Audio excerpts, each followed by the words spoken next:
സത്യം പറഞ്ഞാൽ ഞാൻ ഒരിക്കൽ ഒറ്റയ്ക്കിരുന്ന് കരഞ്ഞിട്ടുണ്ട്. ഞാനിങ്ങനെ ആയി പോവുമോ എന്നുള്ളൊരു വിഷയത്തിൽ എനിക്ക് അങ്ങനെ വന്നിട്ടുണ്ട്. എൻ്റെ ജീവിതത്തിൽ നിങ്ങൾക്കറിയാമല്ലോ, കഴിഞ്ഞ കുറച്ച് കാലം ഞാൻ അനുഭവിച്ച പ്രശ്നങ്ങളെല്ലാം നിങ്ങൾ കണ്ടാണ്.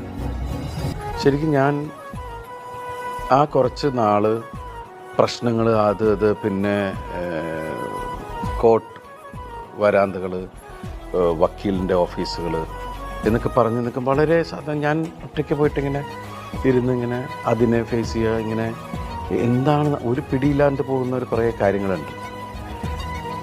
ശരിക്കും ഞാൻ നടനാണ് എന്നുള്ളത് ഞാൻ തന്നെ മറന്നുപോയി എന്ന് പറയുന്നൊരു അവസ്ഥയുണ്ടായി. കുറച്ച് ആൾക്കാർക്ക് ഇവിടെ ഞാൻ വേണ്ട എന്ന് തീരുമാനിക്കുന്ന കുറച്ച് ആളുകൾ, ഞാനിവിടെ വേണം തീരുമാനിക്കുന്ന കുറേ ആളുകൾ എന്ന് പറയുന്നൊരു ഇതിൻ്റെ ഇടയിലാണ് ഞാൻ വിശ്വസിക്കുന്ന ഒരു ദൈവമുണ്ട്, ഒരു പ്രപഞ്ച ശക്തി.